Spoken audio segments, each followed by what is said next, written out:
There are good people, there are bad people. In the oligarchy and in the oligarchic system, there are good and bad people. When I look at Mark Lopez and look at Carlo Katikbak, I sincerely want to give them another chance.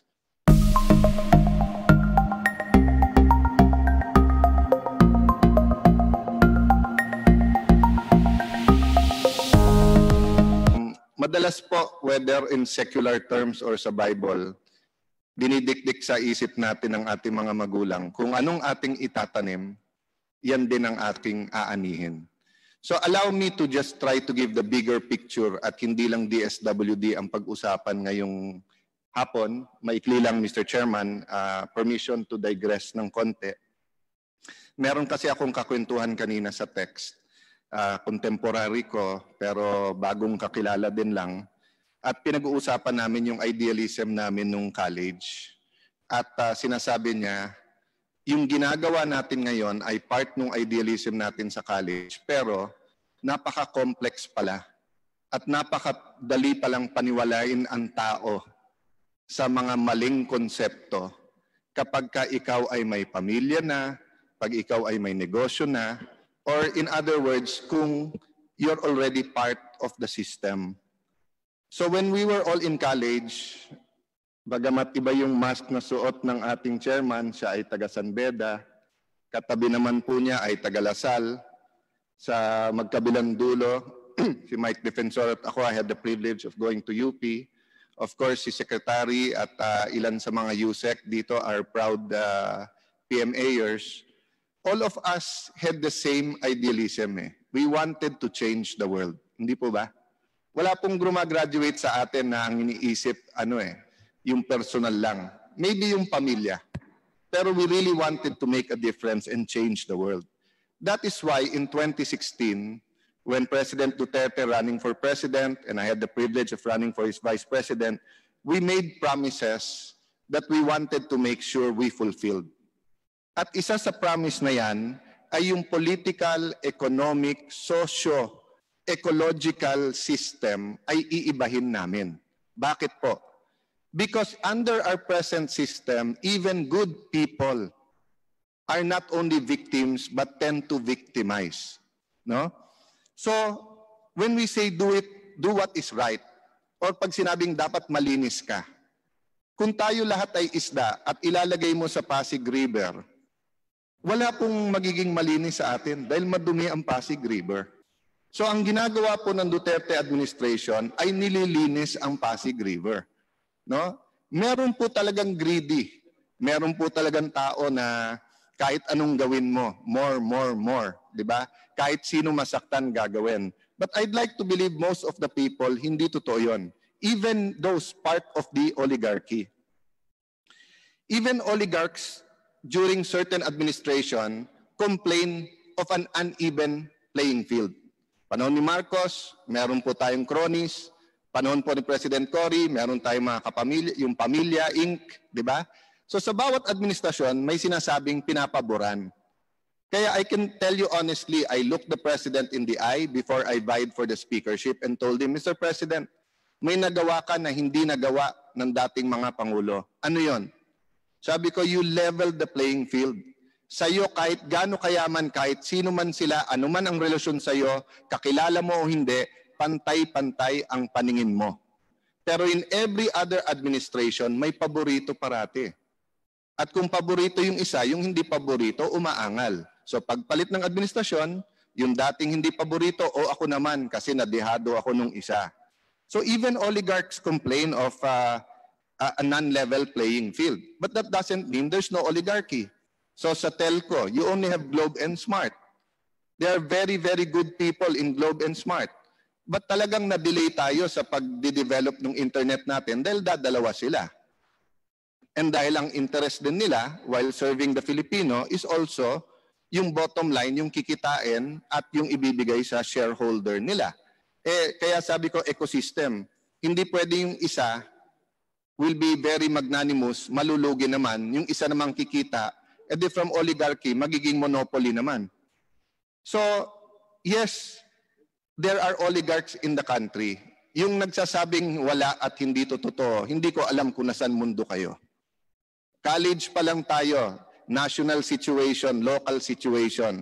Mag-agreement tayo sa capitalism, sa communism, sa socialism. We all know that there are very rich and powerful people on both sides, sa US, Democrats, Republican, sa UK, sa Labor Party, sa Conservative, di ba? Sa Pilipinas, ganun din. And these oligarchs are in the best position to pass the laws, to change the laws, to use the laws, to abuse the laws. And kasama nito ay very powerful politicians na either nagamit, nagpapagamit, or very happy na magkuntsaba din sa kanila. Sasabihin nyo sa akin, hindi totoo yun? Eh bakit nagkaroon tayo ng batas na SALN? Kaya tayo nagkaroon ng batas na SALN dahil yung ilang politiko na tumutulong sa ilang negosyo, yung mayaman na galing sa masama. So para mabantayan natin yan, nagkaroon ng Statement of Assets and Liabilities. Sasabihin nyo po sa amin, katulad sa ABS-CBN, hindi, sabi nila lahat, legal. Eh kaya nga po sa anti-graft law natin, nagkaroon po ng konsepto na grossly disadvantageous to the government. Before this law was passed, yun ang depensa parate nung pumapasok sa kontrata. Ang sasabihin sa atin, boss, legal to. Pumayag COA dyan, pumayag legal namin. And then with further investigation, it's grossly disadvantageous to the government. I'll give you an example. Nagpa-bidding tayo. Pinaatras lahat ng ibang nagbidding. Yung winning bidder, o kaya nagkuntsabahan. Sinabi nung isa sa 4 na bidder, tulungan ko na lang kayo, bayaran ko na lang kayong tig 2%, pero walang tataas sa ganito. Nanalo siya. Pwede ba niyang depensa sa korte? Illegal po to. Ang in-uphold po to ng COA. Eh hindi, kinuntsaba mo nga yung iba. You abused the system. In other words, maraming nakakalusot kasi maraming nagpapalusot dahil pumapayag tayo na makalusot. The statement of Vice President Robredo and Senator Grace Poe proves without a doubt that there are oligarchs and they are alive and kicking. To say that the ABS-CBN issue will have a chilling effect on journalists or on freedom of press, eh bakit po ang Channel 5 at Channel 7 walang problema sa pagpasa ng kanilang prangkisa? Alam niyo po ba, in my case mas maraming matinding tuligsa sa akin na nanggagaling sa DZBB kaso sa DZMM. Kung freedom of expression lang ang pag-uusapan, mas maraming tumitira sa akin sa Channel 7 at saka sa DZBB. Pero bakit po I respect them? Tinuturing ko pa rin kaibigan. Pag humingi ng interview, nagpapa-interview pa rin ako. Ganon din sa Rappler. Tanong niyo sa mga taga-Rappler sa DFA. Never ko sila in-exclude, kinakausap ko. Bakit? Because they are not playing Kingslayer or Kingmaker. In the terms of the presidency, yung Rappler, sorry, but very in a very unfair way ka presidente, parang gusto nyo na talagang palitan eh. So you know, there's a line between negative reporting, tinitira mo, freedom of press, and there's a line between being a kingmaker and kingslayer. Sa print at sa social media, bahala kayo because karapatan nyo yan. Pero sa radio at TV, especially during times of election, kasama sa election code yan at kasama yan sa prangkisa nyo, you cannot be partisan. You can hit very hard, but you cannot be partisan. Eh in my case yung libreng gamot sa Taguig, commercial namin, tapos may nakalagay lang na t-shirt na Makati, pinabura yung Makati eh. Pero pagdating kay President Duterte, sinasabi na ng mga bata, mamamatay tao, pinayagan pa rin i-air. So kitang-kita mo talaga na may tinititigan at may tinitignan, may kinikiligan talaga. Everyone knew that during President Aquino's time, ang dating talaga nila, tuwid na daan. And to be fair, sometimes mahigpit-mahigpit. Isa sa mga dragon ladies niya yon ay si BIR Commissioner Henares. Together, President Aquino and BIR Commissioner Henares, nililinis daw ang mga anomalya, ang mga overpricing, ang mga, together with the Commissioner, yung mga tax evaders. Eh bakit po ang mighty corporation, isang tingin pa lang po ni Secretary Dominguez at ni BIR Commissioner Dulay, nakita talagang grabe. 30 billion po ang binayad sa gobyerno, tapos binenta na yung negosyo. Binenta na yung negosyo. Hindi dahil gusto ibigay ng ating Pangulo kung sino man, hindi niya kilala yung bumili. Kaya lang sabi niya, pagka ganyan ang ugali, babalik at babalik sa dati at dadayain pa rin ang gobyerno. 30 billion po yan. Ang PAL po, 6 billion ang binayad. Binigyan ng deadline, December 2017. Again, there are very good people in PAL. The TANs have donated a lot during this COVID-19 and in past calamities. Pero nagdadahilan sila. Legal lahat ng dahilan nila. Pero nung sinabi ng Pangulo, tigilan nyo na ako sa mga dahilan yung legal, magbayad na lang kayo. 6 billion pesos po ang binayad nila. Ang water concessionaires po. Ang arbitration po sa abroad pa ginawa yan. Ang arbitration po, legal yan. May batas po tayo sa arbitration law. Isa po sa pinaka-fair na proceedings yan. Pero ano sabi ng Pangulo? Tignan nyo naman kontrata, simula't simula pa lang, lugi na ang tao. Si Sec. Rolly, I think, if I'm not mistaken, nasa PSG pa lang, naririnig nyo na ho kay Presidente, di ba? Nagwa-warning na siya. Ito ang samang kontrata nito. Problema, hindi sila nakinig kaagad, Sec, di ba? So, nung binira, ano nangyari? 3.42 billion and 7.39 billion na dapat sisingilin sa gobyerno, 11 billion. Yung dalawang kumpanya na nagsabi, sige Mr. President, para makatulong kami, hindi na namin sisingilin yon.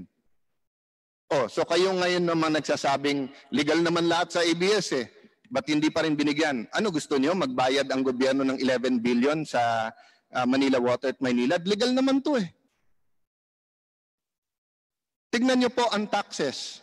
GMA 7, mas maliit ang kita, pero ang binayad 3 billion in 3 years. Ang ABS-CBN, mas malaki ang kinita, pero ang binayad 600 million. Kung purely private dealings yun, they were dealing with Mike Defensor, they were dealing with one of the sponsors, okay lang eh. Pero airwaves ng gobyerno ginagamit. Tignan nyo gaano kalaki na wala sa gobyerno at sasabihin nyo lang sa akin, legal yon. Napaka-inutil naman natin na Kongreso.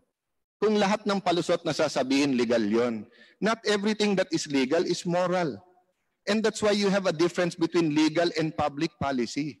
The public policy is for you to look at the spirit of the law. Di ba? So kung yung dual citizenship ay sasabihin mo, kung yun lang po, pwede ko sabihin nagkamali lang eh. Pero if you look at everything together, there was really an abuse of the system. And hindi naman natitigilan eh. Kaninang umaga lang, nag-text sa akin. Sabi, sir, ikaw daw, ganito ka na ganyan, ganyan. Hindi ko kinaila, Amerikana nanay ko. Pero nung nag-decide talaga ako na mag-public service, sinigurado ko po na bumoto sa Pilipinas, and that was the act of having a choice. That's why I never voted abroad. And long before the issue came up, and even if the Supreme Court said na walang diferensya, basta you're a natural-born citizen if you are born of a father and mother, depende sa nationality nila o yung laws ng bansang yan. I have a Filipino birth certificate, kaya nanalo ako sa kaso na yon during that time na tumatakbo akong senador. But my point is this, if I did not give it up at humarap ako sa CA, Commission on Appointments, si Sec. Rolly humarap po sa Commission on Appointments. Kung si Sec. Rolly po ay half Japanese at half Filipino, at siya po ay DSWD Secretary, tingin ko i-confirm pa rin namin at that time kung nasa Senado ako. Bakit? Ang Hapon po, grabe tumulong sa DSWD at sa anti-calamity. Kung si Sec. Rolly po ay sa DICT pumunta o kaya sa DepEd and he was half Japanese, tingin ko wala rin problema. Bakit po? Because high-tech sa Japan eh, technologies for DICT. Tapos yung pong DepEd naman isa sa pinakamagandang education system sa Japan. But if Sec. Rolly was nominated for DND or for DFA na kung saan may conflict of interest if he was both Filipino and Japanese or Filipino and Chinese at the same time or Filipino and American. Bakit? Eh kung Filipino-American, isipin mo mag-a-attend ka sa UN, ang dala mo US passport. Kung Filipino-American, eh ibig sabihin pagkalaban at war ang Amerika. As Secretary of the Philippines, at war ka rin. So wala naman sa konstitusyon eh, na kailangan i-reject ng CA yan. So hindi nakikita ng marami po na tumutuligsa sa Congress, hindi po korte ang Kongreso. kapareho ng commission ng appointments ang Kongreso. It is the fitness. Titignan mo kung fit ba yung bibigyan mo ng prangkisa. Titignan mo yung nag-a-apply. So kung hindi ko po ginive up ang American citizenship, hindi po ako magiging DFA. Ako po mismo, hindi ako magpapanominate sa ating Pangulo. Di ba?